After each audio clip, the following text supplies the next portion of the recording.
Invest ചെയ്യുമ്പോൾ ഒരു കമ്പനിയെക്കുറിച്ച് മനസ്സിലാക്കാൻ നമ്മൾ എന്തെല്ലാം മെത്തേഡ്സ് ആണ് യൂസ് ചെയ്യേണ്ടത്? രണ്ട് രീതിയിൽ മെത്തേഡ് ഉണ്ട്. ഒന്ന് ഫണ്ടമെൻ്റൽ അനാലിസിസ്, പിന്നെ ഒന്ന് ടെക്നിക്കൽ അനാലിസിസ്. ഫണ്ടമെൻ്റൽ അനാലിസിസ് വരുന്നത് കുറച്ച് കമ്പനിയെക്കുറിച്ചുള്ള ബേസിക്കായിട്ടുള്ള കുറേ കാര്യങ്ങൾ പഠിക്കുക എന്നുള്ളതാണ്.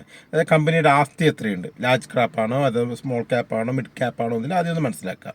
പിന്നെ കമ്പനിയുടെ പ്രോഫിറ്റ് ലോസ് എത്രയുണ്ട്, കമ്പനിയുടെ വിറ്റുവരവ് കൂടുന്നുണ്ടോ ഓരോ വർഷവും, പിന്നെ അതിൻ്റെ പ്രോഫിറ്റ് കൂടുന്നുണ്ടോ, ഇത്തരം കാര്യങ്ങളെല്ലാം നമുക്കൊരു ക്വാർട്ടർലി റിസൾട്ട് വരുന്നുണ്ട്. അപ്പോൾ അത്തരം കാര്യങ്ങൾ നമുക്ക് നോക്കി മനസ്സിലാക്കാവുന്നതാണ്. പിന്നെ ഇപ്പോൾ സ്ക്രീനർ പോലത്തെ ആപ്പൊക്കെ ഉണ്ട്. അപ്പോൾ അതിലൊക്കെ നോക്കിക്കഴിഞ്ഞാൽ നമുക്ക് ഫണ്ടമെൻ്റലായിട്ടുള്ള എന്തെല്ലാം കാര്യങ്ങൾ നോക്കണം എന്നുള്ളത് നമുക്ക് ഏകദേശം മനസ്സിലാവും. ഇത് കൂടുതലായിട്ട് ഉപയോഗിക്കുന്നത് ലോങ് ടൈം ഇൻവെസ്റ്റ്മെൻറ്റിനാണ്. കാരണം ലോങ് ടൈം ഇൻവെസ്റ്റ് ചെയ്യുമ്പോൾ കമ്പനി നല്ല സ്ട്രോങ് ആയ കമ്പനി ആണെങ്കിൽ മാത്രമേ ലോങ് ടൈമിലേക്ക് നമുക്ക് ഇൻവെസ്റ്റ് ചെയ്യാൻ പറ്റുള്ളൂ.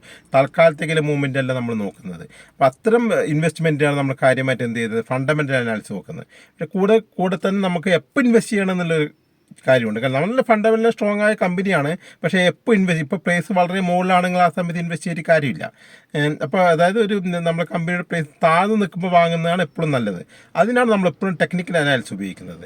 പ്രൈസിൻ്റെ മൂവ്മെൻറ്റ് നോക്കിയിട്ട് നമുക്ക് എപ്പോൾ വാങ്ങണം എപ്പോൾ വിൽക്കണം തീരുമാനിക്കുന്നത് ടെക്നിക്കൽ അനാലിസിസ് നമ്മൾ ചെയ്യുന്നത്. അത് ടെക്നിക്കൽ അനാലിസിസ് നമ്മൾ കൂടുതൽ ഇമ്പോർട്ടൻസ് കൊടുക്കുന്നത് എപ്പോൾ എന്ന് വെച്ചെങ്കിൽ ഷോർട്ട് ടൈമിലേക്ക് നമ്മൾ ഇൻവെസ്റ്റ് ചെയ്യുകയാണെങ്കിൽ നമ്മൾ ടെക്നിക്കൽ അനാലിസിനാണ് കൂടുതൽ ഇൻവെസ്റ്റ് ചെയ്യുന്നത്. അതായത് ഇൻട്രാഡേ ട്രേഡിംഗ് ആയിക്കോട്ടെ, അല്ലെങ്കിൽ ഒരു 6 മാസത്തേക്കോ ചെറിയൊരു സ്വിംഗ് ട്രേഡിങ്ങിനൊക്കെ അതിന് കൂടുതൽ ഉപയോഗിക്കും ടെക്നിക്കൽ അനാലിസിസ്. നമ്മൾ ചാർട്ടിൻ്റെ പ്രൈസ് എവിടെ എത്തുമ്പോൾ എങ്ങനെ റിയാക്ട് ചെയ്യുന്നു എന്നുള്ളത് നോക്കും.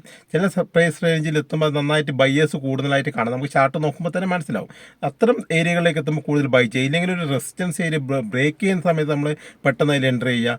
അങ്ങനെയുള്ള സമയത്തൊക്കെ നമ്മൾ എൻ്റർ ചെയ്യുന്നതിനാണ് ടെക്നിക്കൽ അനാലിസിസ്. ചെറിയൊരു ട്രേഡിങ്ങിനും സ്വിംഗ് ട്രേഡിങ്ങിനും ഇൻട്രാഡേക്കൊക്കെ നമ്മൾ അധികം ഉപയോഗിക്കും ടെക്നിക്കൽ അനാലിസിസ്. അതിന് നമ്മൾ എന്താക്കും, മൂവിങ് ആവറേജ് പോലത്തെ ചില ഇൻഡിക്കേറ്റേഴ്സ് ഉണ്ട്, സൂപ്പർ ട്രെൻഡ്, അങ്ങനെ ചില ഇൻഡിക്കേറ്റേഴ്സും കൂടി ഉപയോഗിക്കും. അതായത് കഴിഞ്ഞ പ്രൈസുകളുടെയൊക്കെ വാല്യൂ കണക്കാക്കിയിട്ട് ഇനി പ്രൈസ് എങ്ങോട്ട് പോകാൻ സാധ്യതയുണ്ട് എന്നതിൽ കാണിക്കുന്നതാണ് ഇൻഡിക്കേറ്റേഴ്സ് എന്ന് പറയുന്നത്. അതൊരിക്കലും ഒരു ആക്യുറസിയിലൊരു സംഭവം എന്നല്ല, നമുക്ക് ഏകദേശം ഒരു ഐഡിയ കിട്ടും ആ പ്രൈസിൻ്റെ മൂവ്മെൻറ്റിനെ കുറിച്ച്, അത്രയേ ഉള്ളൂ. അപ്പോൾ അത്തരം മൂവ്മെൻറ്റുകൾ മനസ്സിലാക്കാൻ വേണ്ടിയാണ് നമുക്ക് എന്ത് ചെയ്യുന്നത്, ടെക്നിക്കലായിട്ടുള്ള ഇൻഡിക്കേറ്റേഴ്സ് നമ്മൾ ഉപയോഗിക്കുന്നത്.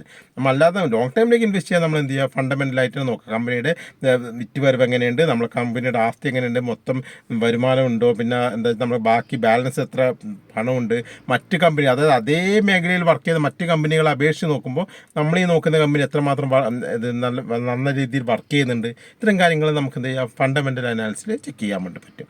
അത് നമ്മൾ ലോങ് ടൈമിലേക്ക് ചെയ്യുന്ന സമയത്ത് ഫണ്ടമെൻ്റൽ അനാലിസിസ് നന്നായിട്ട് നോക്കുക.